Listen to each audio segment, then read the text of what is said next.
വീഡിയോയിലേക്ക് എല്ലാവർക്കും സ്വാഗതം. വീഡിയോ ഇഷ്ടമായെങ്കിൽ സബ്സ്ക്രൈബ് ചെയ്യാനും ലൈക്ക് ചെയ്യാനും മറക്കരുത്. ജീവിതത്തിലെ ചിലപ്പോഴൊക്കെ മുന്നോട്ടൊരു വഴിയും കാണാതെ നമ്മൾ നിന്നു പോകാറില്ലേ? ആകെ സ്റ്റക്കായതുപോലെ. അങ്ങനെയുള്ള സമയങ്ങളിൽ നമുക്ക് വഴികാട്ടിയാകാൻ കഴിയുന്ന ചില ജീവിത പാഠങ്ങളെക്കുറിച്ചാണ് നമ്മളിന്ന് സംസാരിക്കുന്നത്. അതും സാക്ഷാൽ ശ്രീകൃഷ്ണന്റെ വാക്കുകളിലൂടെ. നമുക്ക് നോക്കാം ഇന്നത്തെ നമ്മുടെ പ്രശ്നങ്ങൾക്ക് അവിടെ എന്തെങ്കിലും ഉത്തരമുണ്ടോ എന്ന്. സത്യം പറഞ്ഞാൽ നമ്മുടെയൊക്കെ ജീവിതം ഒരു യുദ്ധക്കളം പോലെ തന്നെയാണ്, അല്ലേ? ഓരോ ദിവസവും നമ്മൾ പുതിയ പുതിയ പോരാട്ടങ്ങളെ നേരിടുന്നു. പക്ഷേ ഈ യുദ്ധങ്ങൾ ജയിക്കാൻ വേണ്ടത് വാളും പരിചയവും ഒന്നുമല്ല. വേണ്ടത് ശരിയായൊരു കാഴ്ചപ്പാടാണ്, ധർമ്മമാണ്. കൃഷ്ണൻ നമ്മളെ ഓർമ്മിപ്പിക്കുന്നത് അതാണ്. നമ്മുടെയൊക്കെ പോരാട്ടങ്ങൾക്ക് ഒരേ മുഖമാണ്. ഒരുപാട് പ്രതീക്ഷിച്ചിട്ടൊന്നും നടക്കാതെ വരുമ്പോൾ, നമ്മൾ ഒരുപാട് വിശ്വസിച്ച ബന്ധങ്ങൾ കൈവിട്ടു പോകുമ്പോൾ, എല്ലാത്തിൽ നിന്നും വിശ്വാസം നഷ്ടപ്പെടുമ്പോൾ, ഈ അവസ്ഥകളെ എങ്ങനെയാണ് നമ്മൾക്ക് നേരിടാൻ കഴിയുക? അതാണ് നമ്മളിന്ന് നോക്കാൻ പോകുന്നത്. അപ്പോ ആദ്യം തന്നെ നമുക്ക് നമ്മുടെ ഉള്ളിലേക്ക് നോക്കാം. നമ്മുടെ ഉള്ളിലെ യുദ്ധങ്ങളെപ്പറ്റി സംസാരിക്കാം. നമ്മുടെ പ്രവൃത്തികളെയും ഭയങ്ങളെയുമൊക്കെ എങ്ങനെ നിയന്ത്രിക്കാമെന്ന് നോക്കാം. ഇത് നമുക്കെല്ലാവർക്കും എപ്പോഴെങ്കിലും തോന്നിയിട്ടുള്ളൊരു കാര്യമായിരിക്കും, അല്ലേ? ചിലപ്പോൾ പഠിത്തത്തിലാകാം, അല്ലെങ്കിൽ ജോലിയിലാകാം. നമ്മൾ നമ്മുടെ 100% കൊടുക്കും, പക്ഷേ ഫലം മാത്രം എവിടെയോ പോയി ഒളിച്ചു നിൽക്കുന്നത് പോലെ തോന്നും. എന്തുകൊണ്ടായിരിക്കും ഇങ്ങനെ സംഭവിക്കുന്നത്? ഇതിന് കൃഷ്ണൻ തരുന്ന മറുപടി വളരെ ലളിതമാണ്, പക്ഷേ ഭയങ്കര ശക്തവുമാണ്. നമ്മുടെ അവകാശം, നമ്മുടെ കൺട്രോൾ, അത് നമ്മുടെ പ്രവൃത്തിയിൽ മാത്രമാണ്, അതിൻ്റെ ഫലത്തിലല്ല. ഈ ഒരൊറ്റ ചിന്ത മതി സത്യം പറഞ്ഞാൽ നമ്മളെ പല നിരാശകളിൽ നിന്നും രക്ഷിക്കാൻ. ഒരു കർഷകന്റെ കാര്യം ഒന്ന് ആലോചിച്ചു നോക്കൂ. വിത്ത് വിതയ്ക്കാനും വെള്ളമൊഴിക്കാനും വളമിടാനും ഒക്കെ അയാൾക്ക് പറ്റും. അത് അയാളുടെ നിയന്ത്രണത്തിലാണ്.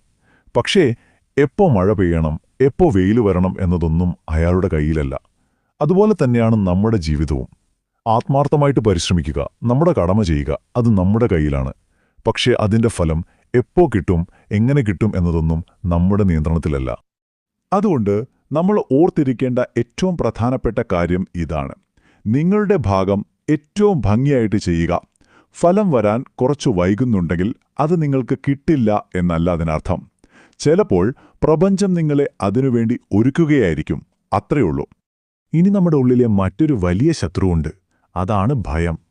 ഒരു പുതിയ ജോലിക്ക് ശ്രമിക്കുമ്പോൾ, അല്ലെങ്കിൽ പുതിയൊരു ബിസിനസ് തുടങ്ങുമ്പോൾ, അയ്യോ ഇത് ശരിയായില്ലെങ്കിലോ, ഞാൻ തോറ്റുപോയാലോ എന്ന ഒരൊറ്റ ചിന്ത മതി നമ്മളെ പിന്നോട്ട് വലിക്കാൻ. നിങ്ങൾക്കും ഉണ്ടായിട്ടില്ലേ ഈ അനുഭവം? കൃഷ്ണൻ വളരെ വ്യക്തമായിട്ട് പറയുന്നുണ്ട്, ഭയം നിങ്ങളുടെ ഏറ്റവും വലിയ ശക്തിയായ ആത്മവിശ്വാസത്തെയാണ് ഇല്ലാതാകുന്നത്. ഇതോടെ വെറും മുന്നറിയിപ്പല്ല, നമ്മളെന്നും കാണുന്നൊരു യാഥാർത്ഥ്യമാണ്. കുരുക്ഷേത്ര യുദ്ധഭൂമിയിൽ തന്റെ മുന്നിൽ നിൽക്കുന്നത് സ്വന്തം ബന്ധുക്കളാണെന്ന് കണ്ടപ്പോൾ അർജുനൻ ഒരു നിമിഷം തളർന്നുപോയി. ഭയം അയാളെ കീഴടക്കി. നോക്കൂ, ഭയം തോന്നുന്നത് സ്വാഭാവികമാണ്. പക്ഷേ നമ്മൾ അതിന് കീഴടങ്ങുമ്പോൾ നമ്മൾ നിഷേധിക്കുന്നത് നമ്മുടെ കഴിവിനെയാണ്, നമ്മുടെ ധർമ്മത്തെയാണ്. ശരി, ഇനി നമുക്ക് നമ്മുടെ ഉള്ളിൽ നിന്ന് പതിയെ പുറത്തേക്ക് വരാം. മറ്റുള്ളവരുമായിട്ടുള്ള നമ്മുടെ ബന്ധങ്ങളെക്കുറിച്ചും ഒരു വലിയ ശക്തിയിലുള്ള വിശ്വാസത്തെക്കുറിച്ചുമൊക്കെ സംസാരിക്കാം. ജീവിതത്തിൽ ചില ഘട്ടങ്ങളുണ്ട്. എല്ലാ ഭാരവും നമ്മൾ ഒറ്റയ്ക്ക് ചുമക്കുകയാണെന്ന് തോന്നും. എന്റെ വിഷമം മനസ്സിലാക്കാൻ ഈ ലോകത്തൊരാളുപോലുമില്ല എന്നൊരു തോന്നൽ. അത് ഭയങ്കരമായൊരവസ്ഥയാണ്. അങ്ങനെയുള്ള നിമിഷങ്ങളിൽ കൃഷ്ണൻ നമുക്ക് തരുന്നൊരു ഉറപ്പുണ്ട്. എപ്പോഴാണോ നീ എന്നെ ഓർക്കുന്നത്, ആ നിമിഷം ഞാൻ നിന്റെ കൂടെയുണ്ടാകും. ഇതൊരു വാഗ്ദാനം മാത്രമല്ല, നിങ്ങൾ ഒരിക്കലും ഒറ്റയ്ക്കല്ല എന്നൊരു വലിയ ഓർമ്മപ്പെടുത്തൽ കൂടിയാണ്.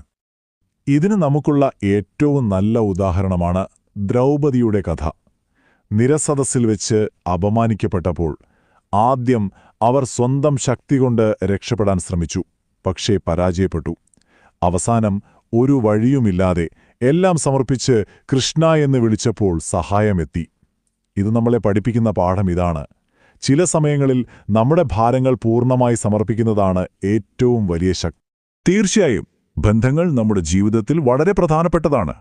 പക്ഷേ നമ്മുടെ സന്തോഷത്തിന്റെ താക്കോലെടുത്ത് മറ്റൊരാളുടെ കയ്യിൽ കൊടുക്കുന്നത് അത് കുറച്ച് അപകടം പിടിച്ച കളിയല്ലേ? നമ്മുടെ എല്ലാം ദുഃഖങ്ങളുടെ മൂലകാരണം എന്താണെന്ന് കൃഷ്ണൻ വളരെ വ്യക്തമായി പറയുന്നുണ്ട്. അത് സ്നേഹമല്ല, മറിച്ച് ആസക്തിയാണ്. അതായത് അമിതമായ ആശ്രിതത്വം.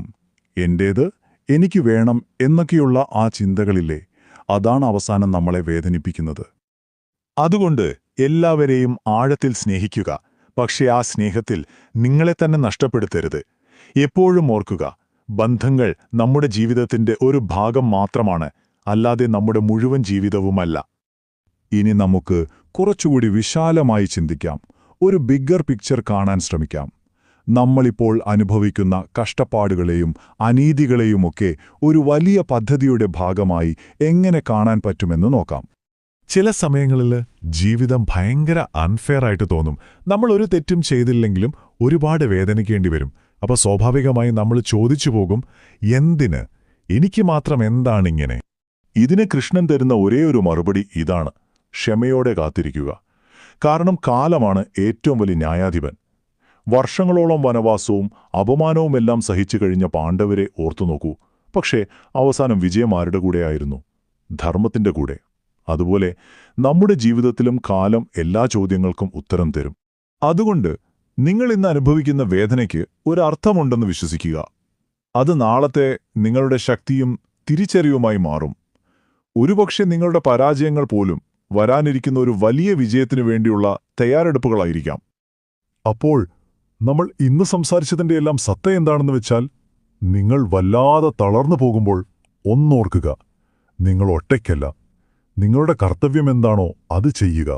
നിങ്ങളുടെ സമയം തീർച്ചയായും വരും.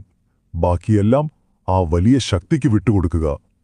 അവസാനം കൃഷ്ണൻ നൽകുന്ന ഏറ്റവും വലിയ ഉറപ്പാണിത്.